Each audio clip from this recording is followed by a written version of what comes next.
ReZero is a combination of everything. It has a lot of different genres mixing into one. You got your normal action, very gruesome. You got romance, comedy. You got a little bit of like fan service in there too, even though it's kind of not that point. It's in the backbone of everything. It's still in there to some extent. When I decided to watch this anime, I've been wanting to watch it for a while, but it's so utterly different than what I'm used to watching. It made me feel a lot of different emotions all at once. It's actually really hard to explain what I felt doing this because everything just happens. A lot of different things will happen throughout the episodes, and they all coincide with each other. So days pass, throughout the episodes. It's not like any big time skips or nothing like that. But after watching this anime, though, I want to say it might be one of my favorite ones. My most favorite anime of all time has been Sword Art Online, but that was actually the first anime I truly watched.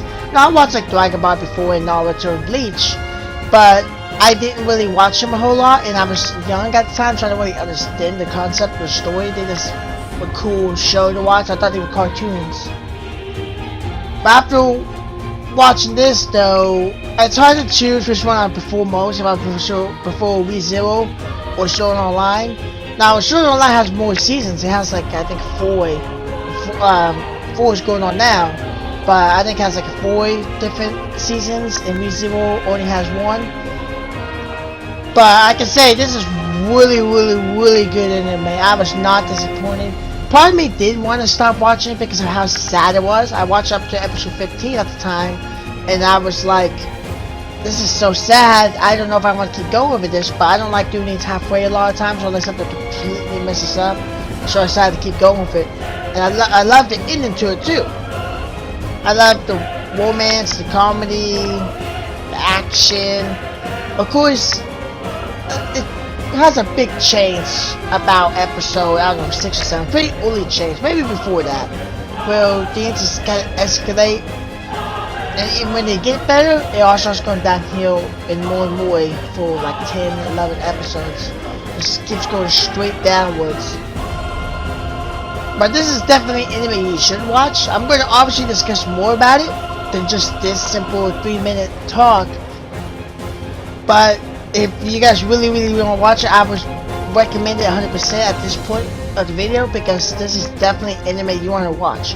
If you don't want something sad and that will be making you cry like uncontrollably like it did me, then I would not watch it. If you want something more comedy related, I don't know, go watch Miss Vampire Who Lives in My Neighborhood or something. Watch that, I guess. But I decided to watch this, and even though part of me was like I probably shouldn't because it's so sad, I just couldn't help but get addicted. I wanted to see it to the end. And I do hear they're making a season 2 that's supposed to be, I think, aired in April 2020. This year, basically. I think. Not 100% sure, but I think that's what they said. And I'm obviously going to watch that when it's almost completely done. That way I don't have to wait on episode after episode, and I can make a more proper review without having to worry about forgetting stuff. That's really important. So after I said the nitty gritty of it and put my opinion at the beginning of the episode video sending to me compared to the end of it, this will let you guys know if you want to watch it or not. So with that being said, let's get to the basic story of it. I'm not going to explain every single bit because there are lots that happens through these episodes, just like a lot of stuff. They're all one after another, so I could explain them in segments. But that would take way too long. That would be like an hour-long video. If you guys really want to see that, I could, but that would take way too long to do the editing and all of that. That would take like probably 10 or 12 hours. I've done something like that before with another video that never saw the light of day because I didn't understand copyright yet. But that video took like 8 hours when I was doing it. It was about a 2-hour-long video of every single episode because I was trying to do something different compared to what I do nowadays. But anyway, the basic story of this anime. We follow our main protagonist. There are 2 main protagonists. I want to say there are almost 3, but there are actually just there are 2. They follow 2 different people. By the other one, the main character The person I think is going to be a main character, that should be a main character, is just a very high-end supporting character. But you follow this guy, we follow this guy named Subaru Natsuki. Everyday guy, gamer nerd, just plays games, doesn't do much, might go up there, buy some food at the convenience store, like some hard-end gamers might be, I guess you could say. He gets his food, you know, he starts to walk out of the convenience store, rubs his eyes and such because he's tired, it's been a long day, he's been playing games basically all day. And while we're seeing him go out of the convenience store, we see this like scene of like a girl and a guy laying down, all bloody. You just see it for the first person view, so you don't know who it is. And so after this scene, that small scene of the blood, girl, and guy kind of thing, Subaru closes his eyes, and when he opens his eyes, he's not in Japan no more. He's not there. He's in somewhere in the world. Now, if I was in this position, I guess, I think I would start freaking out, like majorly. But he actually does not freak out majorly, which is the odd part. I was like, I would be freaking out. Like, where am I? When I saw this kind of concept, I was thinking it was going to be a generic, guy gets summoned, got special powers, etc., etc. Kind of like Rise of the Shit Hero kind of did in a way. Same concept, except he didn't get summoned by several people, he got summoned by himself. And there is a reason why he got summoned. Well, I say reason, but there's not really a clarified reason. It was more like there wasn't really a reason said specifically. He was just transferred over to a new world. They don't really say the reason. We know who it is now. I didn't really process it through my head into like all the way to the anime of the reason why and how it was going on. There's not exactly a reason why, but I didn't know why he was summoned too much later. But I would say he was summoned after we kind of clarify a little bit more. But once it gets in this world, it's just a different world completely. He thinks he will got some special powers like most, and it makes you get summoned. But there's nobody there to show that he's been summoned or anything like that. So we're gonna kind of fast forward to a little bit, and we're gonna go to a certain scene. There's a scene I talked about too. After he meets his girl, they go looking for something that was stolen. So they go over to this one place that might be stolen where there's people dead there, and he gets stabbed himself. The girl that he's with goes in after hearing some ruckus where she gets stabbed also. And then you see the exact scene that was shown at the very beginning. But once it happens, he opens his eyes and he's back where he started. So basically the premise is he has two kind of abilities. One though, he doesn't use like hardly at all. It's more lesser known and it can't work on weaker people. Stronger people I should say, not weaker, stronger people. He deems he calls it return by death, which is basically what it implies.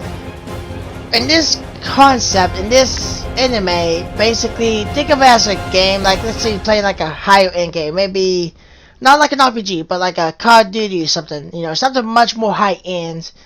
Basically in a game like Call of Duty, you would die.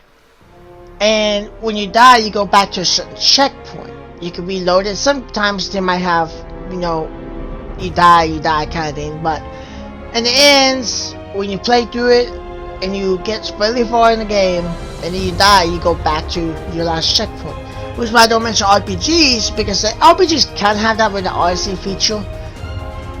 But normally you load the save file back up versus checkpoint system. This one is a complete checkpoint system. Once it gets far enough to a certain dilemma, you can say once it gets to a certain boss or whatnot, what you want to call it, certain boss, and survives, that'll be his next checkpoint kind of thing. He gets close to death, he survives, and then when he dies again, he'll be in a certain checkpoint instead of going all the way back. This is where I feel bad for that. There's a big thing though to this. And I thought about this myself. I was thinking like, why is this guy so dumb? He could do this so much easily. But when he actually does, it fails. He was summoned and being controlled by this witch. This witch is called the Witch of Envy. People despise her. She's been around for hundreds of years. After watching later the anime, she's been around a long time. Or what some people deem her as a witch of jealousy. Basically, the witch summoned this guy, our main guy, Riffle, and gave him this ability. The ability that we saw that brings him back to life. But the problem is, whenever he tries to say that he's about to die, what ends up happening is that there's like an arm that extends right to his heart and it pushes down. No blood in it, but it could really kill him. He tries to do it with somebody, but every time he does, it doesn't work. And there could be other ways, you know, like maybe say he's being controlled by the witch or whatnot, stuff like that. But even then, though, the witch is completely controlling him, so it might not work at the end either. Two things could happen though. Now, when he dies, or not when he dies, but when he says he's about to die, he might just feel pain that stops him. But if he has enough resolve, he could say that he's been dead several times over. But the problem though is the fact that there's a small chance that when he says that or has enough resolve to say it, if voices symptomatic of pain, that it could actually go over to other people and they could die. It's very real. It's only one occurrence of this happening, but it could happen. This is like much later in the anime, and this is real. At this point, there's no laughing. I mean, it does come back, but it's all like sadness, depression, love, all that stuff, and it made me cry several times over. So basically, if he says it with enough resolve, there's a chance that instead of it kill him or hurt him majorly, it could kill the person he's talking to. Now, enough talk of Subaru and his thing. That's the gist of his story. That's his situation. The second main character I didn't talk about was called Emilia. She's supposed to be the ruler of the capital. She's the one up. She has like 4 other candidates for it too, but those are kind of like pushed aside. They're already there. They're much later through the anime. To that point, Emilia has actually been there since episode 1, but we need to skip to her for now. That girl that we saw lying on the floor at the beginning was Emilia. She does come back to life in a way, but that's only by Subaru's return by death ability.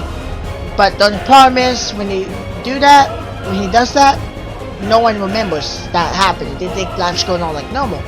But Subaru remembers all of it. He remembers the death, the carnage, he remembers everybody dying over and over again. That does not end. So imagine this. What would happen to somebody if they could die and see other people die tons of times, but they come back to life and they remember all of it, but the people who died do not remember any of it. So when he tries to tell people or tries to say something to let them know, not the cause of pain, but stuff trying to get them to remember what happened, they don't remember it. But he does. He remembers the death, he remembers the loved ones he lost and everything. What kind of thing would that do to somebody's mental state? Even if somebody has basically no emotions, they just don't feel sad the same way they've been through a lot. Even somebody like that, imagine if you was in their shoes, and you witness your friends and loved ones die, or even someone you could possibly, marry, die over and over again. And every time you try to save them, you failed. And you can't talk to nobody because no one believes you. Or the witch grabs your heart. Or something like that happens. What you do, you break down, your spirit mentally breaks down because there's nothing you can do. You're just in this ever looping cycle over and over again. It never ends. And after saying that, this is where all the supportive characters come in. We got Wim and Wong. They get met after the events of that whole cabin situation. They do end up surviving Subaru and Emilia after they barely survive and after they die several times. These characters to me are not meant to be any big. They're actually meant to push the main character in the right direction. They're meant to push Subaru. Wham kind of does this less, but Wham is like the one up. She's had some problems with Subaru in the past, but Subaru's corrected those and made her trust him. So after Wham trusts him, whenever she doesn't understand his problems, she trusts him help. She's always right there to help him along the way, no matter the situation, no matter what she doesn't understand. Even if she can't fully say what's like going on, kind of thing. Even if she can fully empathize with what he's going through because he's unable to tell her, she's still right there. And it turns out that she actually loves him. Now this ain't no help kind of thing either. There's only one girl that truly loves him. At least right now. Season 2 might change that, but Wham's the only one that truly loves him. But Wham knows that Subaru actually loves somebody else, and that somebody else is Emilia. Because Emilia saved her several times. And the life that he set out in his path, the one where he's actually survived every encounter, not the ones he's died or take away the deaths, and at the part where he survived, well, in Emilia's eyes, she's not done a single thing. But in Subaru's eyes, Emilia's helped him in every single encounter. Now, Wham doesn't really do much. She gives small advice, but she doesn't have the same affection for Subaru as Wham does. But there's a certain relationship there. I want to say it's almost like a brother-sister relationship because Wham always picks on him all the time and says mean stuff. I feel like that's almost like a brother-sister relationship. That's what I feel like they have. Of course, it's never said. I could be wrong. She could just hate him. I don't know. Or just tolerate him. But that's the impression I get, is a more love, brother-sister relationship, not more lust kind of thing. Now, after saying all this and such, I did just now think to myself, like just now, so this ain't really part of the original speech or script, whatever you want to call it. But this reminds me of No Game No Life in a way. Not quite like that because that's completely different concept, same fantasy world, I guess you could say, and same stuff like that, but no powers. It's almost normal in a way, except a few different things. The reason why I say it reminds me of that is because of certain events where Subaru thinks of all this throughout his minds and is able to make a whole plan that goes right in almost every single way. Kinda like No Game No Life does. Obviously, Subaru dies tons of times to get to that point where, as in, I forget their names, but the main characters in No Game No Life have watched the anime ages. Need to watch it again to get a more feel of it. But the concept of the whole thing is still there. He still makes this whole big plan on what he's gonna do and all that after he's died several times. So take out the part in No Game No Life, or take out the part in the anime where he doesn't die at all, and just think of his plans all the way through, and then that's what you get. It's almost like a replica of No Game No Life, how everything just goes perfectly. Obviously, still different things, so I'm not saying it's the same at all because there's so much different. Obviously, there are some small similarities from Fantasy World and such like that, but they're still much different in its own right. Obviously, No Game No Life to me is more gaming related. Well, there's games involved and stuff like that. They're really good at what they do. Well, the main character for anime we're talking about right now, it's not that good. He's kind of weak. He can come up with crazy plans and all that, but he can't do much. And he does have magic, I guess you could say, but the magic is really weak. Think of like debuffs from like a game, maybe defense down or blindness from like an RPG, paralyzing, stuff like that. That's what he has. That's all he can really do. He can't do nothing actually physical. He's really weak in that regard. I know I've said a lot about this and the video started went on longer, but oh well, this will be my longest anime review. I want to give you guys the full review and rundown of it and what I think and what you guys should do with it if you guys should watch it or not. I'm obviously not saying a lot of episode stuff because there's so much still. It's in the background of the video, but there's so much still that it just takes too much time to say it all. So I'm just giving a quick rundown of it, one by one. So after we got the main characters out of the way, we still have one more support character, two more I should say. They're more or less relevant, they're much less relevant, but you got Lord Roswaal, which is basically the whole mansion they're in, which I've shown. Basically after he almost dies, he goes to a mansion and decides to work there. Well, this is basically what is his mansion. He's the lord of it, he's in charge of it. And you got Emilia, which I don't know the relationship, I don't know if they're daughter or whatnot, no idea.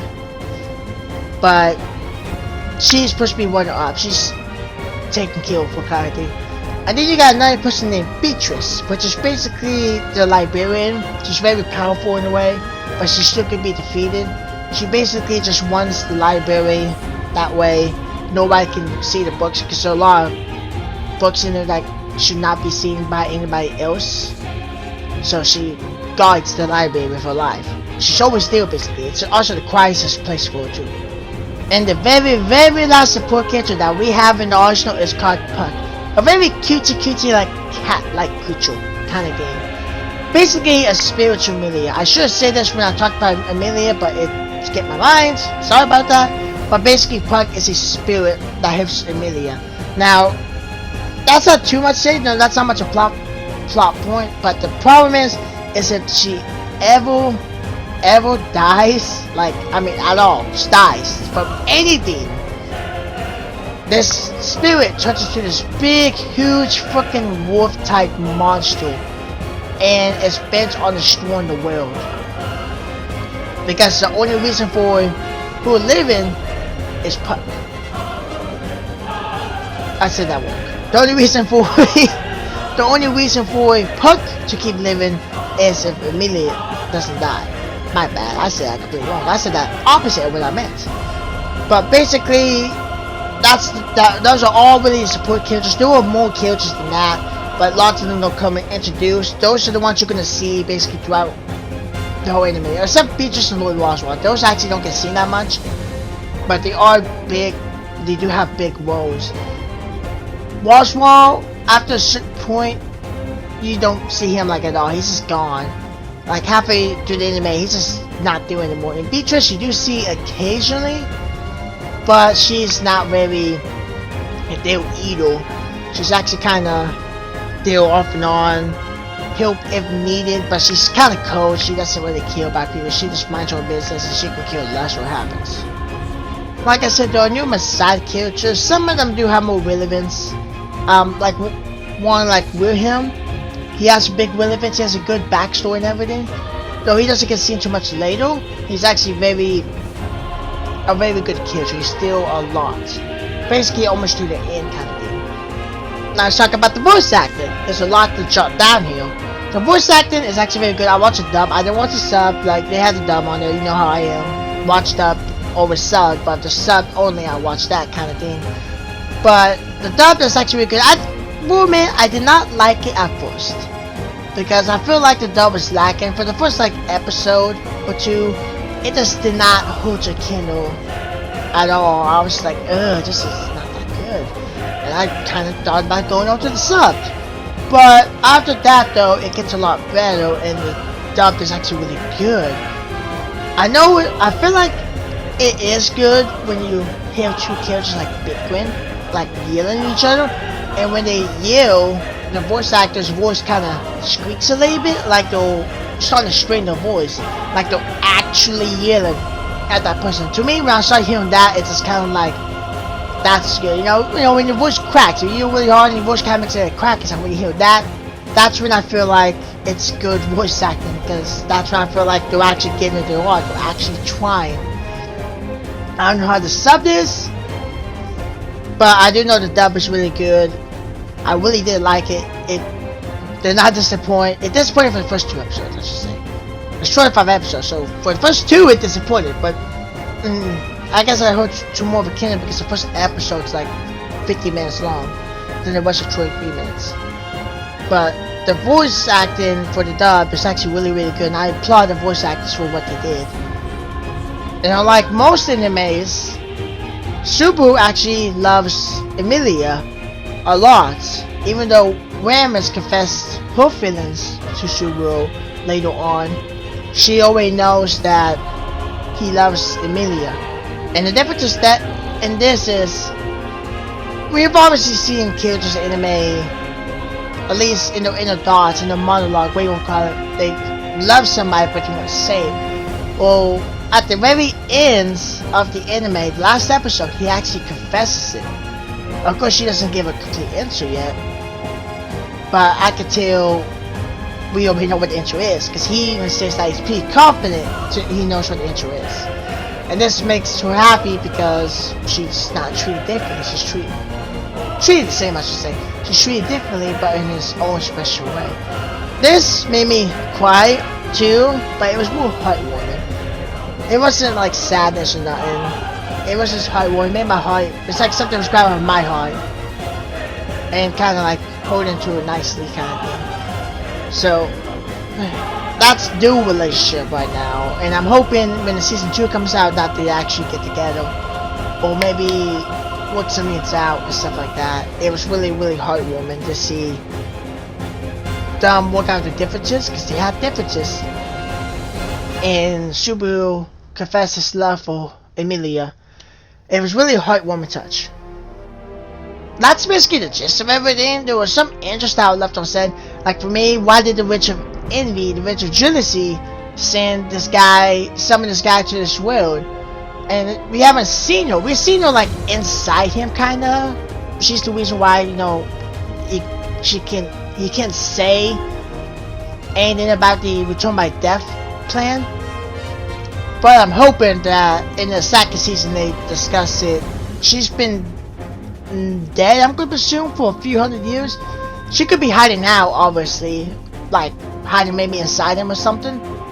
But we'll just have to wait till season 2 to see if anything actually comes of that situation. I would like to know why in the world, out of everybody, that he is one particularly summoned to this random world, and what her plans are. Because it doesn't seem like she has any big plans. As far as I know, the Witch of Envy says in her own way that Subaru is a chosen one. Whatever that means. I don't know if he has a special purpose, maybe some special powers, if the witch is controlling him, or at least helping him in a way. I would assume that he would have some special unseen powers eventually. Maybe some powers he could use from the witch. Maybe he could break that chain that's holding him, and maybe he can actually go back to his world or whatnot.